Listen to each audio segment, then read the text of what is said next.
These aren't the stories your mother told you. No, these are the other stories.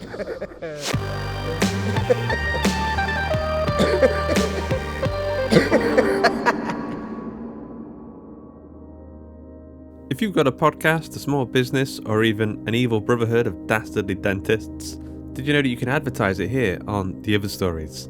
We've got a number of packages available, and if you're looking to get your business or project in the ears of over 10,000 listeners for a single episode, or if you prefer to sponsor a whole theme, more like 50,000 listeners, then get in touch via our website, theotherstories.net/contact. Once again, that's theotherstories.net/contact.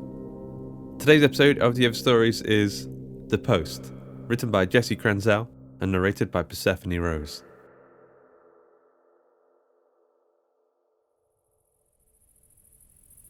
In his dream, Marine Lieutenant Avery Dalton is back on Earth. He's a child again, walking with his father in the golden warmth of a sunlit meadow. The air is fresh and new among the tall green grass that sparkles with dewdrops. Ahead, at the edge of the clearing, a stream trickles among rocks beneath the copse of trees. A shifting patch of shade there, below the swaying branches, grows ominous. It trembles and grows darker. Then it oozes out from beneath the trees and floats across open ground toward the Daltons. Grass shrivels to dead brown curls as it passes. Father's hand tightens on his, and Dalton feels the coarse, warm calluses soften and grow cold and damp. He looks up to his father's shadowed face and sees two glowing reptilian eyes peering back at him. The dad thing hisses and... Dalton woke and bolted up from the dirty cot and stumbled to a metal table in the middle of a small, dark room. With his heart thumping in his chest, he struggled for breath in the thin air of Triton 3 and tried to sort dream from reality. He was back in the abandoned miner's shack, a small metal Quonset hut made of rippled steel panels. It stank of sweat and the dust he'd stirred with his panicked movement. Near the window, a shadowed figure moved. Dalton reached for his sidearm, but the holster was empty. "They got into your head, didn't they?" said the figure. "Where's my pistol?" said Dalton, calming a little now that he recognized the dull, raspy voice of Private Bull Crane. "On the table, under the paper. I took it when you dozed off. Didn't want another shooting." Dalton picked up the pulse pistol and felt reassured by its familiar grip and weight. "Don't ever touch my gun again. You're not in command here." Crane rubbed the crop of graying stubble on his burn-scarred cheek and looked around the dirty shack. "Command? Okay, Lieutenant. What are your orders, sir? You mean like that, Dalton?" Dalton holstered his weapon and strode over to the open window where the muscular Crane stood watch. He didn't like being so close to Crane, whose heavy frame dwarfed his own slight build. Outside, the evening temperature remained warm. In the twilight, the barren landscape of Triton 3 had the color of scorched aluminum. A line of 100-meter-high pinnacles of grotesque twisted rock jutted from the gray sand like the exposed fingers of some gigantic buried creature. Crane stuffed a piece of chewing gum into his mouth. "They get in your head when you sleep. That's what they do, like with Wickham." He nodded toward the disabled lander 100 meters downslope. The lander's white skin looked ghost-like among the gray dunes, too distant to show the jagged holes torn by Wickham's machine pistol. Dalton told himself again that it wasn't his fault. No one had warned the Marines about the danger of sleeping on this planet. Both squads had still been in their rescue landers analyzing the atmosphere when it happened, when Private Peter Wickham woke screaming and emptied a full magazine into the rest of his squad. Now the dead lander looked more like a pale tombstone than a coffin for the 6 slain Marines sealed within. "You're glowing like crazy up at the mine," said Crane. "I think they're getting ready to make their move." Crane was always too quick to pull the trigger, but Dalton saw the signs too. An eerie yellow glow on the distant pinnacles danced with shadows of movement. The command ship's science officer had described the Triton III's amets as shy and docile bioluminescent reptiles. Tell that to the 12 disappeared miners the Federation had left here to prospect for minerals. An outright lie or deadly negligence. It didn't matter now. The cattle-sized lizards turned out to have morbid telepathic powers that the scientists had somehow missed or hidden. Anyone could be bought with the mineral wealth on this planet, and Marines were expendable. "Any word from command?" asked Dalton. Crane looked at him in disbelief and scoffed. "Yeah, sure. The captain called and said she'd send down a couple of hookers and a case of beer. What do you think?" "Did you hail the command ship or not?" "Yeah, I hailed them. Every 10 minutes I hailed them while you were in dreamland." Dalton turned on the transmitter. "Command ship, this is Mining Camp Alpha. Do you read? Command ship, do you read?" The radio hissed with dead air. "Must be over the horizon," said Dalton, checking his watch. Crane snapped the slide on his pulse rifle. "They're gone, man. They left orbit." "No, they didn't. That's not the way we do things." "Who's we, Dalton? You got worms?" "Planetary Marines don't leave soldiers behind." "Well, Lieutenant, they're gone, and we're not. Exactly how is that not left behind?" "They're coming back. When they get the wounded stabilized on the command ship, they'll be back." "Yeah, right, with the beer and the hookers." Crane raised the rifle and scanned the terrain with the scope. "They'll be back all right," Dalton said, more to himself than to Crane. "They can't leave this system without the infinitum." Crane looked at him. "What?" But Dalton had said all he wanted. Crane didn't need to know the rest of it. That the captain had left the miners' incredible cache of pure infinitum behind when she'd evac'd the wounded. Crane lowered the rifle. "What did you say about the infinitum?" "You know, Crane, we wouldn't have to worry about the locals if you hadn't opened fire on them. The miners were here for a year without incident. Then you came." "So you think I started this? What is with you, Dalton?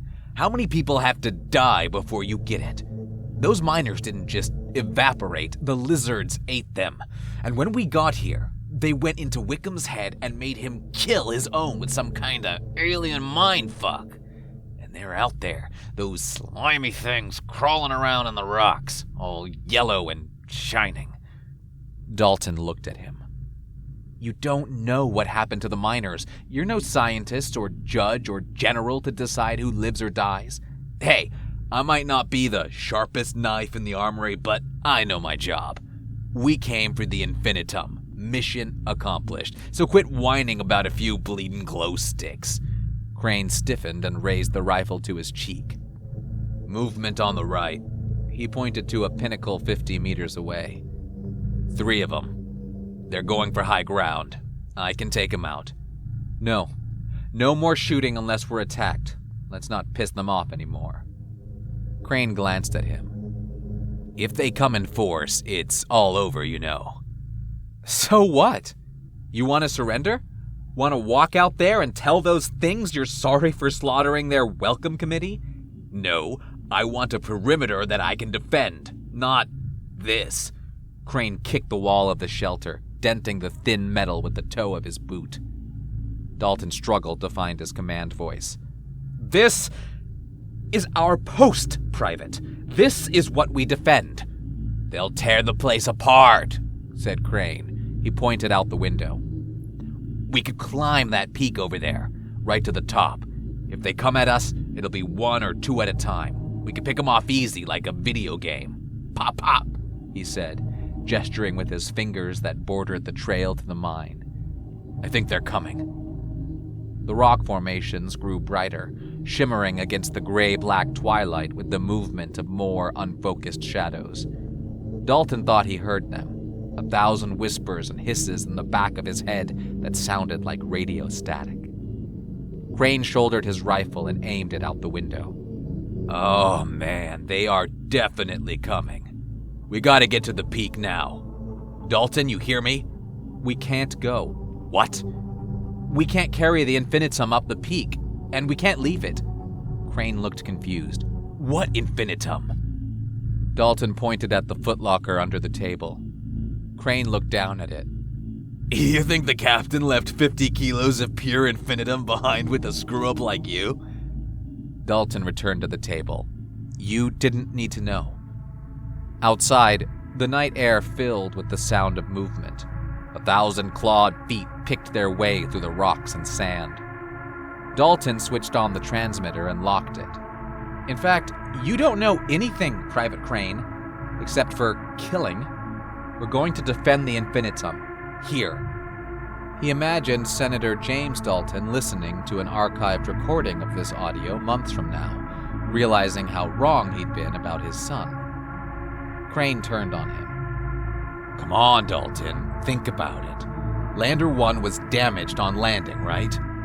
Why would the captain risk leaving the infinitum behind for a second landing she might not be able to make? There wasn't enough room. There was without us. No, it's here, in that trunk. The captain said so. Jesus, Dalton. She only said that so you'd give up your seat. It was in that body bag they took with them. That's a lie. You didn't wonder why she took a body instead of you or me? She's coming back for us, and the infinitum. Crane checked the window again, then put down his rifle and reached for the footlocker. Man, we do not have time for this. Dalton felt dizzy. The possibility that he and Crane had been abandoned here was too much to bear. The static in his head was louder now, resolving into distant growls and hisses. "Don't touch that!" he shouted. But Crane slid the footlocker easily from beneath the table. Feels pretty light, dude, he said in a mocking sing-song voice. "Leave it be! I'm warning you!" Crane lifted the locker chest high and shook it. Man, this thing is empty. Something boomed against the side of the hut. Another object struck from above. Something soft and heavy that slid down the arched roof as sharp claws dug at its seams and rivets. More bodies struck the shelter like raining sandbags. The ceiling and walls bent inward, deforming more with each strike. Long black claws picked and scratched at the metal, working their way into seams and cracks, tearing jagged holes in the sheathing. Shafts of yellow light stabbed through the holes and danced in the rising dust. Crane dropped the footlocker and reached for his rifle. A claw shot through the open window and skewered his shoulder like a fishhook. It pulled him, screaming, toward the lit window. Dalton seized the fallen pulse rifle and struggled to release the safety. Crane tried to grab hold of the window frame to keep from being drawn out. His eyes were wide and frantic, his screams like hot steel blades shredding Dalton's eardrums. Dalton felt the safety latch release. He pointed the rifle and squeezed the trigger on full automatic. Crane's body came apart in a flurry of scarlet bursts as the creature pulled his torso out the window. The screaming voices in Dalton's head melded with the shriek of tearing metal. He dropped the rifle and collapsed onto the empty footlocker, covering his ears until the walls and the roof gave way to the silence and the golden warmth of a sunlit meadow back on Earth.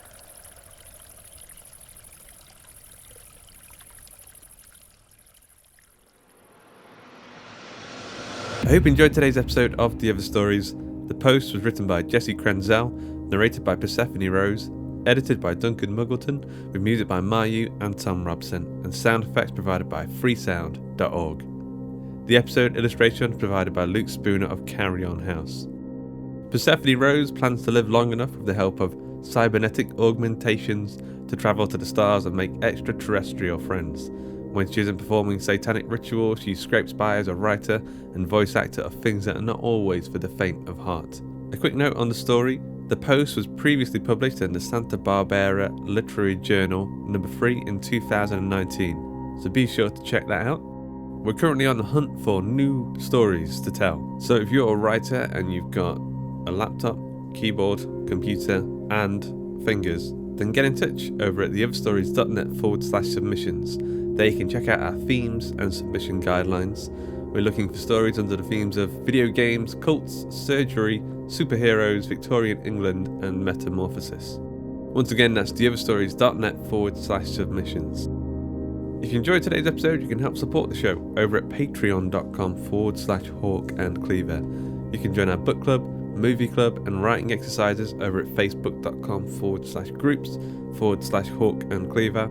T-shirts, mugs, posters, and comic books are available at gumroad.com/Hawk and Cleaver. And if you'd like to get into the podcasting game yourself, we offer lessons and services at theotherstories.net/services. The Other Stories is a production of the story studio Hawk and Cleaver and is brought to you with a Creative Commons Attribution Non-Commercial No Derivatives license. That means don't change it, don't sell it, but by all means share the hell out of it. So, until next time.